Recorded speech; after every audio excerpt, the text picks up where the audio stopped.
Evangelio según San Lucas. Recordemos que María estaba visitando a Elizabeth y empezó a hacer un canto de alabanza a Dios. Me gustaría leer el canto porque ya vamos hoy a estudiar el último verso de este canto, pero me gustaría leerlo una vez más. María entonces habla con el Señor, exalta al Señor. No sabemos si lo hizo cantando o de qué manera exclamó, pero María dice así: mi alma engrandece al Señor y mi espíritu se regocija en Dios mi Salvador, porque ha mirado la humilde condición de su sierva. Porque he aquí, de ahora en adelante, todas las generaciones me tendrán por bienaventurada, porque grandes cosas me ha hecho el poderoso y santo es su nombre. Y de generación en generación es su misericordia para los que le temen. Ha hecho proezas con su brazo, ha esparcido a los soberbios en el pensamiento de sus corazones, y ha quitado a los poderosos de sus tronos, y ha exaltado a los humildes, y a los hambrientos ha colmado de bienes, y ha despedido a los ricos con las manos vacías. Ha ayudado a Israel su siervo para recuerdo de su misericordia. Vamos ahí y vamos ahora a estudiar el verso número 55 y dice así. Sigue aquí hablando María y dice: tal como dijo a nuestros padres, a Abraham y a su descendencia para siempre, dando a entender que lo que Dios dice lo cumple, todo lo que Dios promete lo hace realidad. Dios no miente, como dice la Escritura. La Biblia dice: todo hombre es mentiroso, mas Dios es veraz. Entonces aquí es importante saber que todo lo que la palabra de Dios nos dice es cierto. Nosotros como humanos pecamos, nosotros como humanos mentimos, pero el único que no miente es Dios. El único que siempre va a cumplir sus promesas es Dios. Nosotros somos pecadores y damos gracias a Dios porque a pesar de nuestra condición, Él quiso enviar a su Hijo para salvarnos. Así que vemos que María tiene presente eso, que todo lo que Dios dijo desde Abraham, incluso desde Adán, hasta el momento dice que es verdadero, porque su misericordia es para siempre. Recordemos la diferencia entre misericordia y lástima. ¿Qué es lástima? Yo puedo ir caminando por la calle y veo a una persona tal vez pidiendo ayuda, y yo la miro y digo: qué lástima, sí, o sea, pobrecito. Eso es lástima. Misericordia es que, aunque vemos a la persona en ese estado, hacemos algo para ayudarla. ¿Sí me van a entender? Entonces, eso es lo que Dios hace con nosotros. Él ve nuestra condición y Él nos dice: uy, pobre humanidad. No, eso ya van a arder en el infierno. Ya, dejemos así. No, Él mete su mano para sacarnos de lo vil y menospreciado.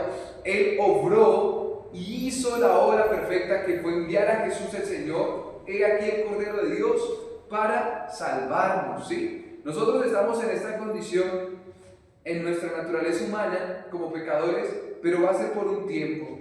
Y ya después, cuando el Señor nos llame a su presencia, vamos a poder hacer lo que todo creyente desea hacer todos los días, que es jamás fallarle al Señor, ni por un segundo.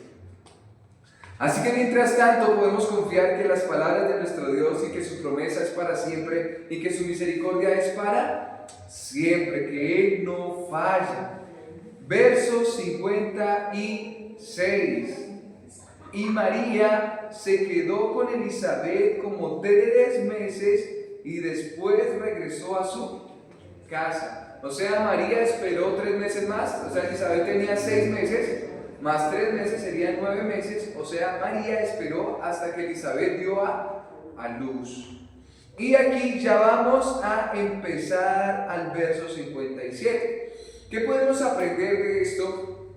Que nosotros también debemos ser muy prudentes, digamos, por ejemplo, cuando vamos de visita a los hogares de nuestras familias, ¿sí? Aquí María se quedó con Elizabeth y engrandeció al Señor, oró. Entonces, cuando estemos de visita, qué bueno es poder compartir la palabra, qué bueno es poder orar juntos, qué bueno es poder exaltar al Señor, ¿sí? Que cuando uno esté de visita no sea solo por ahí para otras cosas, sino para sacar también el tiempito y poder exaltar al Señor como María lo hizo cuando estaba con Elizabeth. Eso es importante. Verso 57. Cuando a Elizabeth se le cumplió el tiempo de su alumbramiento, dio a luz un hijo, tal como Dios ya lo había prometido. Mire, Dios designa hasta el sexo del niño, ¿sí? Si es hombre, si es mujer. Entonces Dios dijo que sería un varón y aquí nace un hijo. Y aquí vemos el poder de Dios para la selección de qué gen va a llegar. Recuerden que nosotros, los seres humanos, estamos compuestos de dos cromosomas. Entonces, uno es X y el otro es Y. Para hombre es XY, para niña es XX. Entonces, recordemos que los espermatozoides son millones y que el que llega es el que fecunda al óvulo, sea una X o sea una Y. Y en este caso vemos que Dios designó que fuera una Y. O sea que Dios tiene el poder incluso para decidir qué espermatozoide va a llegar a fecundar el óvulo. Entonces vemos el poder de Dios incluso para controlar ese momento de la fecundación para que venga un hijo al mundo. Así que los hijos que tenemos fue porque así Dios permitió que vinieran, sean hombres, sean mujeres, y damos gracias a Dios por esta obra maravillosa. Verso 58. Y sus vecinos y parientes oyeron que el Señor había demostrado su gran misericordia hacia ella y se regocijaban con ella. Entonces vemos claramente que aquí todas las personas de alrededor vieron que tener un hijo a esta mujer que era estéril fue la misericordia de Dios. O sea que Dios exaltó su poder y majestad con misericordia. Incluso todos los vecinos pudieron entenderlo. Todos los vecinos pudieron entender la misericordia de Dios y glorificaron a Dios. Y esto es maravilloso porque nosotros también, cuando veamos milagros del Señor, debemos exaltar y bendecir el nombre del Señor porque es su misericordia. Una vez más, reitero, es su misericordia, ¿sí? No es que Él nos deba algo, ¿sí? No es que Él tenga la obligación de darnos algo, no, es su misericordia, que a pesar de lo que somos, que a pesar de lo que hacemos, el Señor obra para que nosotros tengamos un beneficio. Y esto es lo hermoso, el Señor obra con poder para darnos este beneficio, ya sea en este caso como a Elizabeth, un hijo, o ya sea en otros casos como a los leprosos, la limpieza, la salud, tal vez el sustento de su hogar, pero Dios muestra su misericordia, o incluso lo más importante para nosotros, nuestra salvación, el rescate de nuestra esclavitud de los pecados. Dice la Escritura que estas personas se regocijaban con ella. Oye, y es muy triste a veces ver cómo las personas, cuando ven que Dios bendice a otra, antes les das como rabia, como envidia, como que, ¿por qué este sí? Entonces debemos tomar la actitud de aquí de los vecinos de Elizabeth y gozarnos, decir, oiga, mire, lo bendigo el Señor, qué bendición, qué chévere, oiga, tal cosa, tal otra, qué bendición, qué bonito, qué chévere. Y no solamente debemos gozarnos en las cosas materiales, como tener un carro, yo qué sé, o una casa propia, o viajes, y decir, oiga, qué bendición, sino también poder gozarnos cuando la persona, digamos, ha decidido poner su vida como instrumento de Dios para llevar el Evangelio. Por ejemplo, yo no veo que muchas personas feliciten a otras por ser predicadores, por compartir el Evangelio, por esforzarse, no, antes como que no, o sea, es muy poco el que le dice a una persona, muy bien, siga la tarea, qué bendición, que esto, no.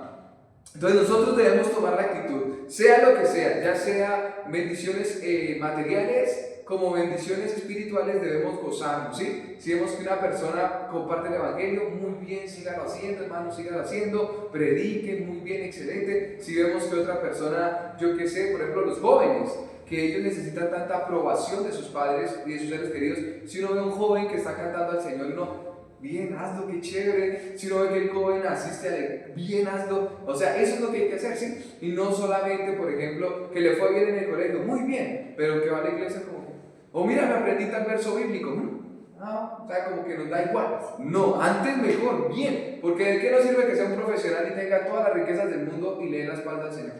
De nada nos sirve.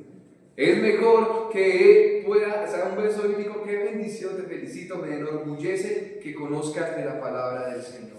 Así que debemos tomar la actitud de estos vecinos y gozarnos con aquel que ha recibido de la misericordia de nuestro Dios. Verso 59. Y al octavo día vinieron para circuncidar al niño y lo iban a llamar Zacarías, según el nombre de su padre. Qué curioso, ¿no? Aquí vemos dos cosas o costumbres judías para ese entonces. Una era la circuncisión al octavo día, que fue Dios el que designó esa tarea, porque precisamente, científicamente, biológicamente, se tiene claro que el niño o la sangre de todo ser humano empieza a coagular hasta el octavo día. Entonces, si se hubiera dicho antes, el niño podría morir desangrado. Pero en el octavo día, precisamente, es cuando la sangre ya coagula, así que entonces el niño podría hacerle la circuncisión y el niño estaría seguro. La otra costumbre es que al día octavo también se le ponía nombre al niño. Hasta el octavo día se le ponía el nombre al niño y por lo general se le ponía siempre el nombre del papá o de algún familiar del papá, ¿sí? Como para seguir la descendencia.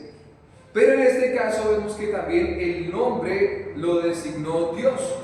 Dios no solamente dio el milagro de la vida, Dios no solamente designó el sexo del niño, sino que también Dios designó el nombre. O sea, Dios dio vida, Dios le puso el sexo y Dios le puso el nombre. Y la gente decía que tenía que llamarse como su papá, Zacarías.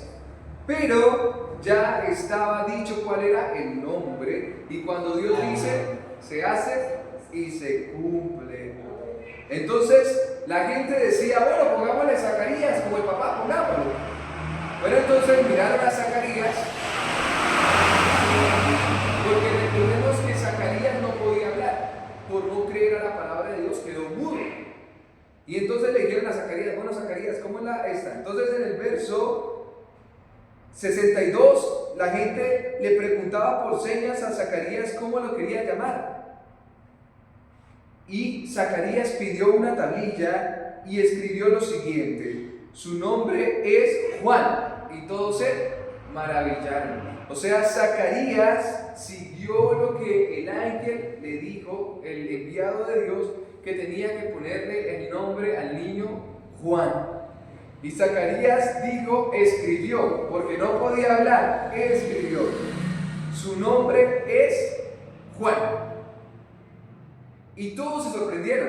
O sea, todos, es que eso es rarísimo. ¿Cómo así que le va a poner un nombre que nadie tuvo en la familia? Eso era el nombre de él, o del papá, o del abuelo, del bisabuelo. O sea, eso era raro. Y aquí vemos algo importante, que cuando Dios obra, nosotros dejamos de hacer lo que incluso nuestras familias atrás y culturas nos obligaron a hacer, ¿sí? Es que tiene que ser así, tiene que ser así, tiene que ser así, tiene que... No. Cuando la palabra de Dios nos enseña algo, es lo correcto. Entonces nosotros debemos aprender lo siguiente: nuestra mente debe alinearse a la palabra de Dios y no la palabra de Dios a nuestra mente. Porque nuestra mente, desafortunadamente a causa del pecado, está corrompida, corrupta. Y nosotros debemos meter la palabra de Dios a nuestra mente, meterla tanto, que nosotros empecemos a tener, como dice la Escritura, la mente de Cristo. Que sea la palabra de Dios la que llene nuestra mente. Ahí sí, como dicen, desinfecte nuestra mente. Como dice por allá, usted va por allá que le laven el cerebro. Y Dios quiera que nos lave bien el cerebro del Señor, nos purifique el cerebro, mejor dicho, hasta lo último de su palabra, ¿sí? Entonces nosotros debemos cada día aprender más y más, que Él nos llene con su palabra. Y vamos a leer el último verso, verso 64. Al instante le fue abierta su boca a Zacarías y suelta su lengua, y comenzó a hablar dando alabanza a Dios. Y aquí es bien bonito, ¿por qué? Porque Dios también, como tiene el poder de dar vida, Dios también, como tiene el poder de hacer fértil a una mujer estéril, Dios también tiene el poder para amarrarle la lengua a alguien y para enmudecer a alguien, en este caso a Zacarías. Imagínense cuánto tiempo duró Zacarías mudo. Duró 9 meses. 9 meses desde que le dijeron que iba a tener un hijo.